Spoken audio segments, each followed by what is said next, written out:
Kumusta na yung magpi-people power ngayon? Mag-alas 10 na ng gabi, si PBBM pa rin ang Pangulo. Palamang maniwala po sa inyong mga panawagan. Ito sa Forbes Park. Iwag ko kung sino itong nakatalikod. Pero parang si Kiko Barsaga, Sulaiman Park sa Rojas Boulevard, Manila, laban sa administrasyon ni Pangulong Ferdinand Marcos. Yan lang po, mga kababayan.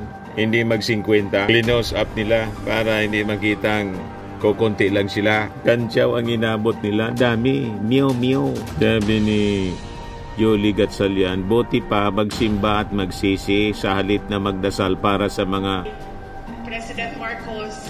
Sabi ko, sir, alam mo, napakaswerte ko talaga dahil busog ako lagi, dahil lagi akong pinapadalhan. Sabi niya, nasaan na ba ang mga campaign managers ko? Bakit hindi?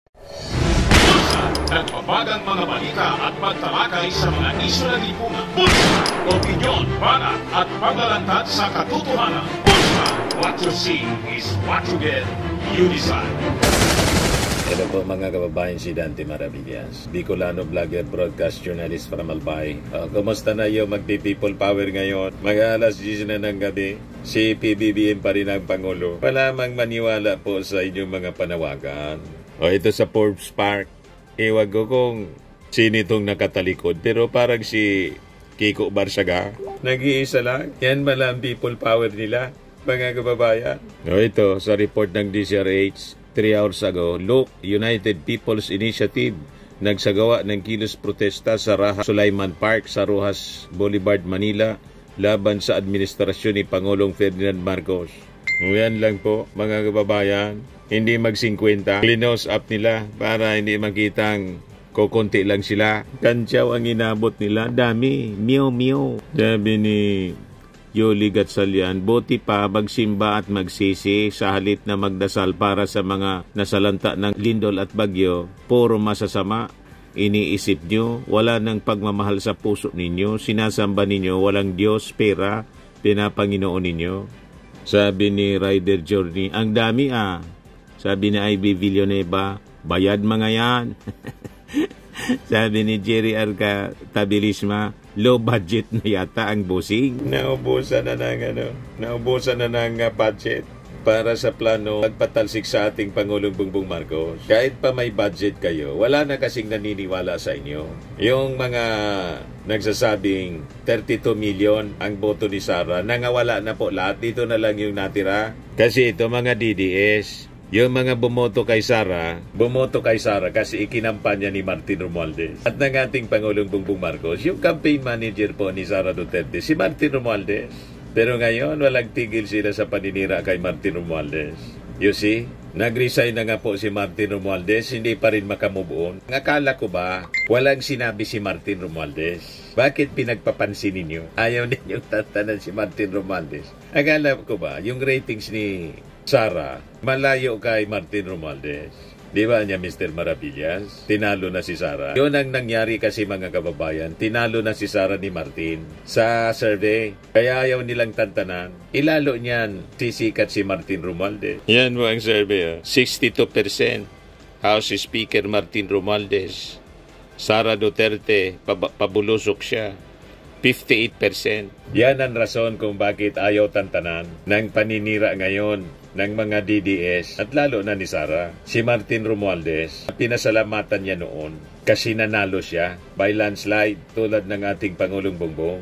Ito, pakinggan niya. I'd like to personally publicly thank Congressman Martin Romualdez for taking me in Lakas CMD and accepting the challenge to be my campaign, one of my 2 campaign managers. Yan ang ingrato, walang utang na loob.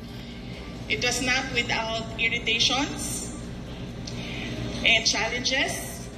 Kaya siya nanalo. You did very well. Palakpakan yung mga Duterte supporters. 2 million votes. You did it all. You made it all. 32 million votes. Galing mismo sa bibig ni Sara. Pagod, puyat, luha, lahat yun ni Congressman Martin Romualdez. Kita mo? And As a candidate, I'm truly appreciative of how he took care of me. Actually, silang dalawa, dalawang campaign managers ko. I was always with food. Hindi siya I was nagutom. always full. Busog na And, busog lagi siya.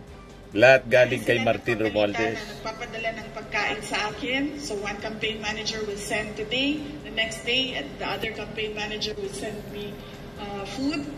In fact, nung kinento ko yon kay President Marcos, sabi ko, sir, alam mo, napakaswerte ko talaga dahil busog ako lagi, dahil lagi akong pinapadalhan. Sabi niya, nasaan na ba ang mga campaign managers ko? Bakit hindi ganito ang nangyayari sa akin? Nagsilos pa nga yung ating Pangulo kasi lahat inaasikaso na lang si Sara Duterte. So, galing mismo mga kababayan sa bibig ni Sara Duterte, ang 32 million na boto niya, lahat yan dahil kay Martin Romualdez. You made it all. Kaya, huwag kayong magtaka kung bakit. Ngayon, gusto nilang i-people power yung ating Pangulo. Ito lang sila. Ito kasi yung natira. Ito yung mga DDS talaga. Yan o. Yan na lang po ang natirang supporter ni Sara kasi ang 32 million, mula yon kay Martin Romualdez sa pangangampanya sa kanya. At ang bumoto kay Sara, mga Marcos supporters. Marcos Romualdez supporters. Kaya wag kami, mga DDS, ang nipis ninyo. Yung 32 million na boto ng mga kababayan ni Sara, kasama ko doon. Binoto ko na lang si Sara Duterte. Kasi sabi ko, matatalo man lang si Tito Sen. Si Soto sana yung gusto kong iboto. Sabi ko, di na bale. Next time na lang, in case kumandidato si Tito Sen. Pero ngayon ikako, hindi man mananalo kay Sara kasi yung 31 million na boto, 31 million plus na boto sa ating Pangulo, yun din ang bumoto kay Sara. Yung excess po sa 31 million plus, kaya naging 32 million, yun ang DDS. Ayan sila po. Kaya hindi makamove on sa paninira ang mga DDS kay Martin Romualdez. Napaka walang utang na loob ni Sara. At ang mga DDS, mga kababayan, niloklok ni Martin Romualdez si Sara sa pagiging vice-presidente, sinisiraan nila. Kung ano-ano, mga kababayan na iniimbintong istorya. Recycle nila yung mga issue and lies. Yung issue nila lies, true lies. Kasi alam nila mga kababayan, si Martin Romualdez kasi remains as one of the smartest political minds today. Yan ang totoo niyan mga kababayan. He is trusted, connected, and respected by leaders from every district sa buong bansa. Kung hindi nag-resign si Speaker Martin, hindi man po siya mapapalitan bilang speaker. Nag-resign na lang for delikadesa. Kasi isinasabit yung kanyang pangalan. Yan ang ebidensya. 58 of 63 party list lawmakers support Romualdez as House Speaker. Yan yung mga pinakang malalaki na mga partidong sumusuporta sa kanya. Liberal Party, Lakas Christian Muslim Democrats, Nacionalista Party, National Unity Party, Nationalist People's Coalition, Partido Federal ng Pilipinas, plus itong total of 58 party list representatives in the incoming 20th Congress. Kaya lang si Martin po, manipis ang mukha, hindi tulad ng mga kapituko sa Senado. Tapos yung vice-presidente, kapituko, na-impeach na ayaw pang umalis. Sa totoo lang, pinagsisilosan masyado si Martin Romualdez ng mga DDS na magiging katunggali ni Sara Duterte. Pero whether he runs or not, sa 2028 election mga kababayan sa pagkapangulo, ang kanyang boses will shape the future of this country. Yan ang katotohanan yan. Suportado siya ng mga congressmen sa buong Pilipinas, Luzon, Visayas, and Mindanao. Super majority nga po ang sumusuporta sa kanya. Yung mga DDS influencers, manira pa sila ng manira mga kababayan kay Martin Romualdez. Pero hindi apektado ang suporta mga kababayan ng mga congressmen na may direct influence sa mga mamamayan ng bawat distrito. Yan ang katotohanan. Kaya masyadong insecure si Sara Duterte. Kaya walang tigil siya sa pagbanggit na Martin Romualdez. Pati si Chis Escudero na pinaniniwala ang magiging katandem, President-Vice President ni Sara. Walang tigil din sa pag-atake kay Martin Romualdez. Bukang bibig si Martin. Kahit yung tatay ni Sara, si Digong po, believe kay Martin Romualdez. Yan o, June 16, 2021. Duterte to support Romualdez if he runs for VP. President Rodrigo Duterte on Wednesday said he will support House Majority Leader in Leyte 1st District Representative Martin Romualdez should he run for Vice President in the 2022 national election. Duterte said he made this promise to Romualdez to end the speakership rivalry between his allies in 2019. Kita ninyo, pagkatapos, dahil tinitingnan nila, magiging maigpit na kalaban si Martin sa 2028, walang tigil ngayon na sinisiraan ni Sara. At saka ng mga DDS, pati si Chisi Escudero, ang mastermind niya ng insertions, si Martin, doon sa Baycampo, ang nakapirma siya. Wala man si Martin, ni pangalan ni Martin, wala. Di nga nag-attend ng conference ni Martin Romualdez. Malinaw na malinaw sa dokumento po. Si Martin Romualdez kasi mga kababayan, isa siyang political strategist na hindi nila matalo-talo. Si Martin, nakikita ninyo sa kanya ang pagiging kalmante lang. Kalmado palagi, calculating, and never na mag-ingay po. Narinig ninyong dumaldal si Martin Romualdez? Hindi. Tulad ng ating Pangulong Bongbong Marcos, hindi mo maringgan ng mga masasamang salita. At pambihira lang siya. Kung kailangan lang magsalita, doon siya magsasalita. Pero pag nagsalita siya, malalim and very sharp. Kabaliktaran ng makikita natin kay Sara Duterte na daldal ng daldal. Ayan tuloy, pati yung kanyang tatay pinahamak na deny yung interim release sa kakadaldal ni Sara. Kung pinahamak ni Sara, mga kababayan mismo, pati yung kanyang tatay, anong rason hindi ipahamak ang mga mamamayang Pilipino tulad ng pagpahamak ng kanyang tatay sa mga na-AG case? Diba po?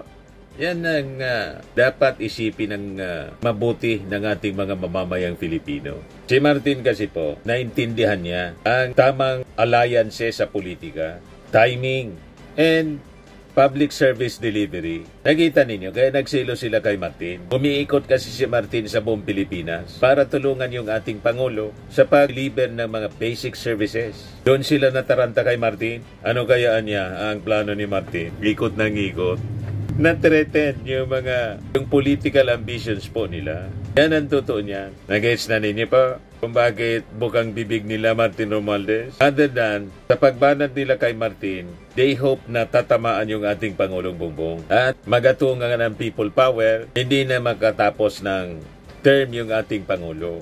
Uupo na si Sara. Gusto magmadali. And makikita ninyo si Martin Romualdez, pati ang kanyang kaalyadong tingog party list. Ito yung malinaw na example mga kababayan ng gawa, hindi salita. Talagang nagdi-deliver ng mga serbisyo.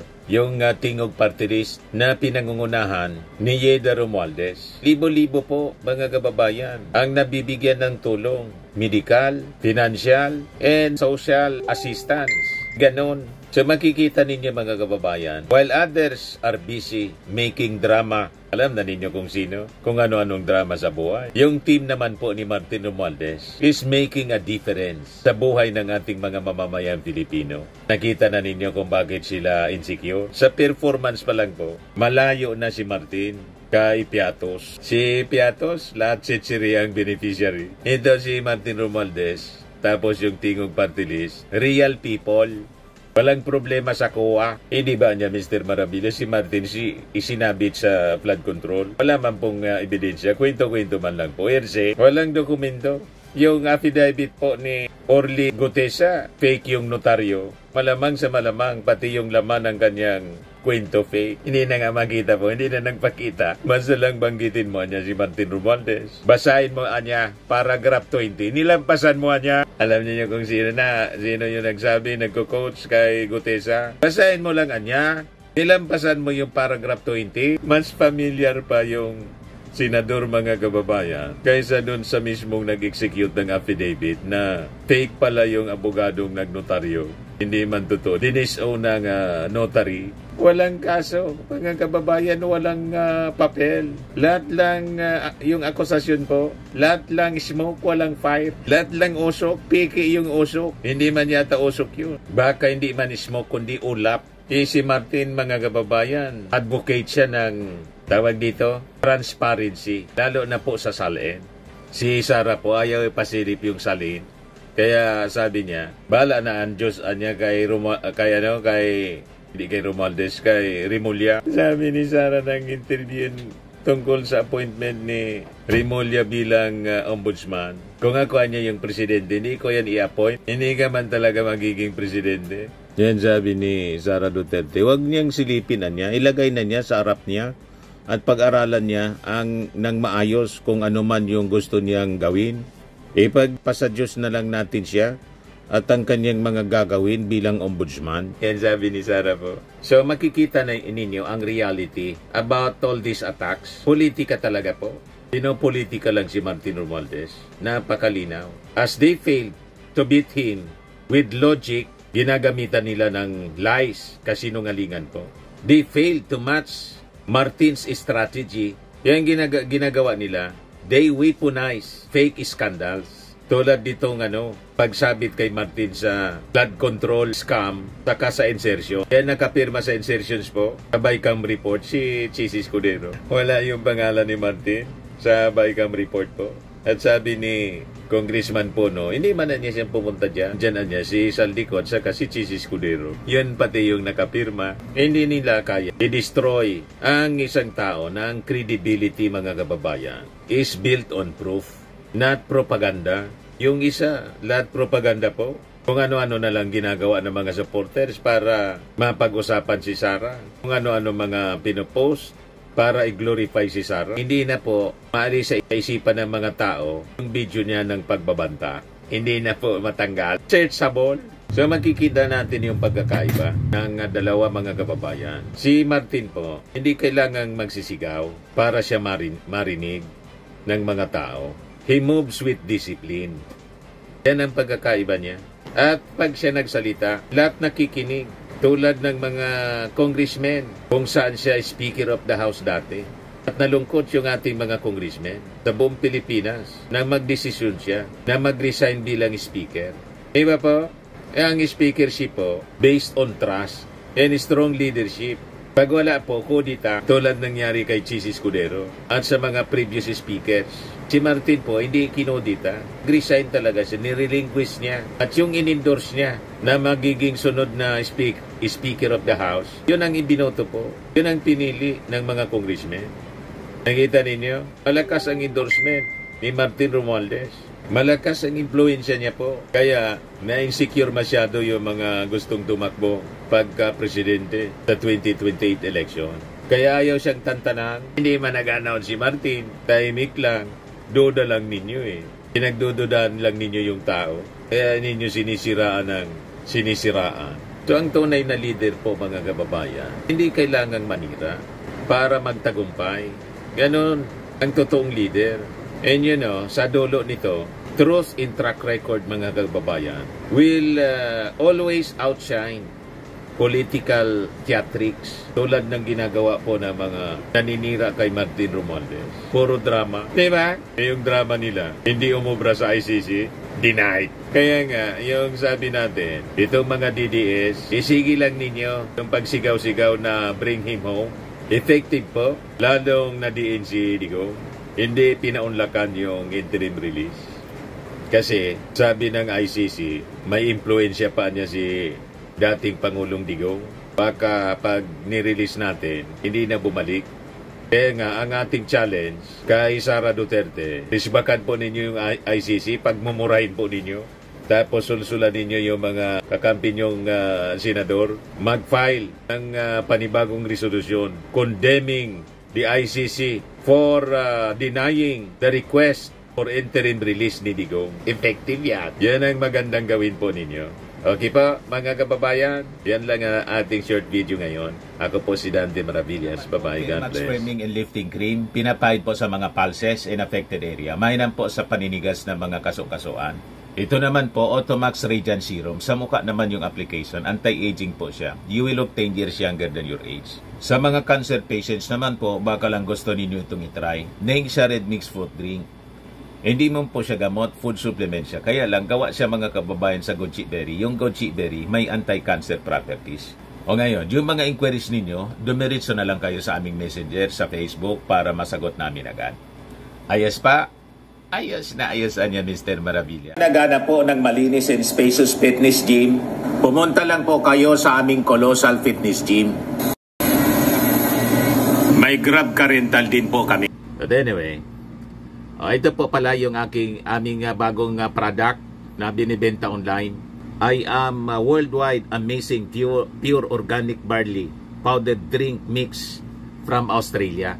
Negosyo to ng aking anak na architect entrepreneur Riz Maravillas. Ayan po. Kontakin na lang po ninyo siya, Riz Maravillas on Facebook.